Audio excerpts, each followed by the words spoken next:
Chapitre 28. La signification de l'orgie. En dehors des cas de régression naturaliste, comme dans certaines formes modernes presque chastes de comportements féminins impudiques, ou de déviation libertine, l'un des rares domaines où l'éros apparaît de manière nue, sans inhibition, est représenté par les rites et par les fêtes orgiaques collectives. Des expériences, celles-là, qui nous conduisent déjà au-delà de la phénoménologie de l'amour et de la sexualité profane. En fonction de ce que nous avons dit plus haut, il semble normal que dans des cas de ce genre, cette espèce de complexe de culpabilité, inconscient qui peut être associé à l'usage du sexe, disparaisse. Car ici, dès le départ, l'oscillation de l'éros est orientée dans le sens du sacré, sens qui correspond aux possibilités positives de cet éros et qui s'oppose à la concupiscence charnelle du simple individu.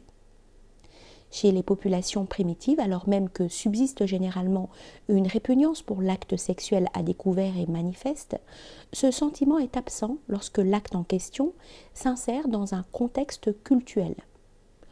Outre la nudité rituelle, le geste appelé dans la Grèce antique, désolé c'est un mot grec, par lequel la femme, suivant cela un paradigme divin, soulevait sa robe pour montrer la partie la plus intime de son corps, atteste que la pudeur fonctionnelle féminine peut disparaître complètement en présence d'une atmosphère sacrale. Quelques aperçus sur la métaphysique de l'orgie trouveront ici leur place naturelle en tant que passage de la phénoménologie de l'amour profane à celle qui fera l'objet des chapitres suivants. Les formes orgiaques, en effet, représentent quelque chose d'intermédiaire. Ici, les conditionnements individuels de l'éros sont dépassés, mais en même temps, il ne s'agit pas d'unions sexuelles différentes du type courant, qui mènent à l'émission spermatique dans le sexe de la femme, avec une possibilité de fécondation. Au sujet de ce dernier point, il est cependant significatif que, d'après les informations dont on dispose, les cas de fécondation dans les orgies collectives sacrales semblent avoir été beaucoup moins nombreux que ce à quoi l'on eût pu s'attendre, comme si, dans ces orgies, la force sexuelle recevait déjà une empreinte différente. Dans la promiscuité orgiaque, la finalité la plus immédiate et la plus évidente, c'est la neutralisation et l'exclusion de ce qui se rapporte à l'individu social. L'ethnologie elle-même a abandonné dans une large mesure l'idée de la promiscuité comme stade naturaliste originel.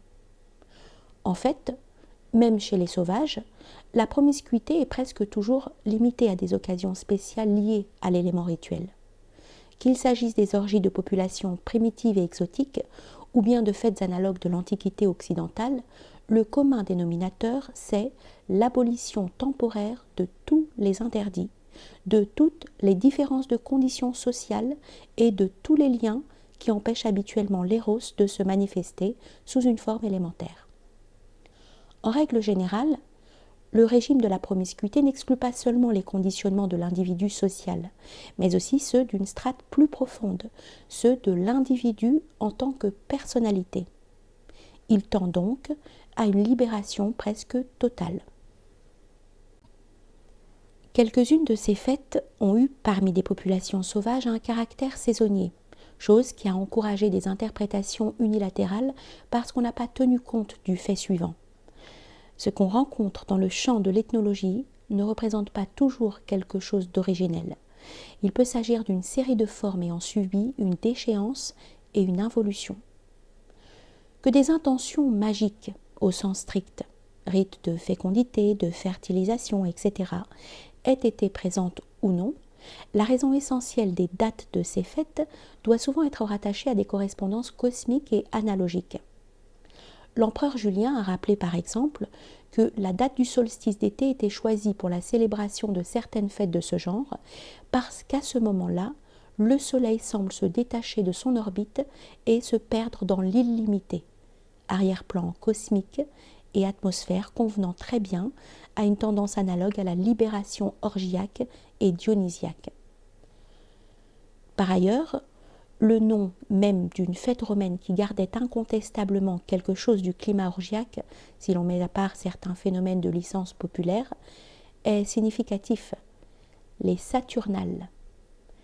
Selon l'interprétation populaire, il s'agissait de célébrer alors un retour temporaire à l'âge primordial, dont Saturne Chronos avait été le roi, âge durant lequel il n'y avait ni loi ni différence sociale entre les hommes. C'est là la traduction exotérique d'une idée plus profonde.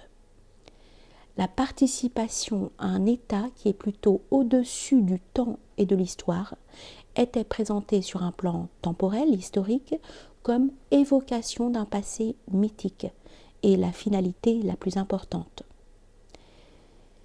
Dépasser intérieurement la forme, la limite de l'individu en tant que tel, était interprétée comme une abolition des différences sociales et des interdits.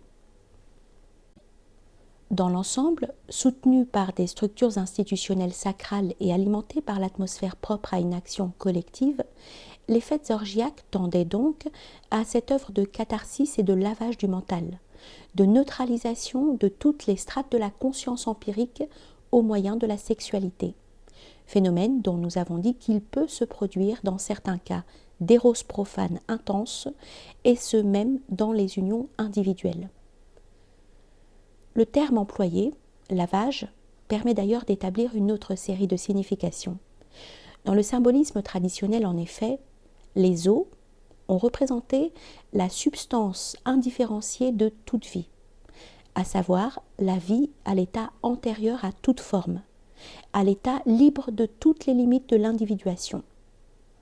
Sur cette base, dans les rites de nombreuses traditions, l'immersion dans l'eau symbolise la régression dans le préformel, la régénération totale, la nouvelle naissance, car une immersion équivaut à une dissolution des formes, à une réintégration dans le monde indifférencié de la préexistence.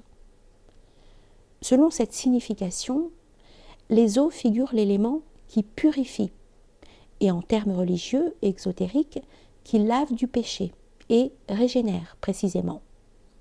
On sait qu'un contenu de ce genre, présent dans la riche variété des rites de lustration, s'est conservé dans le sacrement chrétien du baptême. Comme pour annoncer par avance l'ordre d'idées que nous traiterons au chapitre suivant, nous pouvons aussi souligner que dans le symbolisme traditionnel, les eaux et le principe féminin divinisé sous la forme d'une déesse ou d'une mère sont étroitement associés. Le signe archaïque des eaux est celui-là même de la femme et de la déesse, ou grande-mère, et il est tiré de la schématisation du pubis féminin et de la vulve. Nous pourrons dire que cela sert à fixer le caractère propre aux orgies sous l'un de leurs aspects fondamentaux. Il s'agit d'une régression libératrice dans l'informel, se déroulant sous le signe du féminin. Ainsi, pour alléguer des faits d'un ordre un peu différent, il n'est pas sans intérêt de savoir qu'il y a une relation entre les eaux et les apsaras, entités féminines fascinantes, éthers célestes, qui s'incarnent aussi dans la poésie épique hindoue pour séduire des ascètes. Elles sont nées des eaux, comme l'indique leur nom, ap, veut dire eau, et Sara vient de la racine sri, qui signifie courir, ici au sens de couler, s'écouler. Pour rester dans le même contexte, nous rappellerons l'ancienne fête syrienne des eaux, Mayumas, fête déchaînée, où les femmes se montraient nues dans l'eau, provoquant ivresse et transport chez eux qui s'y étaient rendus l'esprit clair. Transport chez ceux qui s'y étaient rendus l'esprit clair. Il faut tenir compte de ce point particulier qui n'est pas mis en relief dans l'interprétation proposée par l'auteur que nous venons de citer. Interprétation toutefois qui est pertinente pour tout le reste, du moins si l'on fait abstraction pour le moment de ce que dit cet auteur sur l'aspect magique et non plus simplement intérieur de l'expérience orgiaque. Nous parlerons plus loin de cet autre aspect. Ouvrez les guillemets. Finalement, en relation directe avec ces croyances de la régénération cyclique réalisée par le cérémonial agraire, on trouve aussi d'innombrables rituels de l'orgie, de la réactualisation fulgurante du chaos primordial, de la réintégration dans l'unité non différenciée d'avant la création. Fermez les guillemets. Citation de M. Eliade.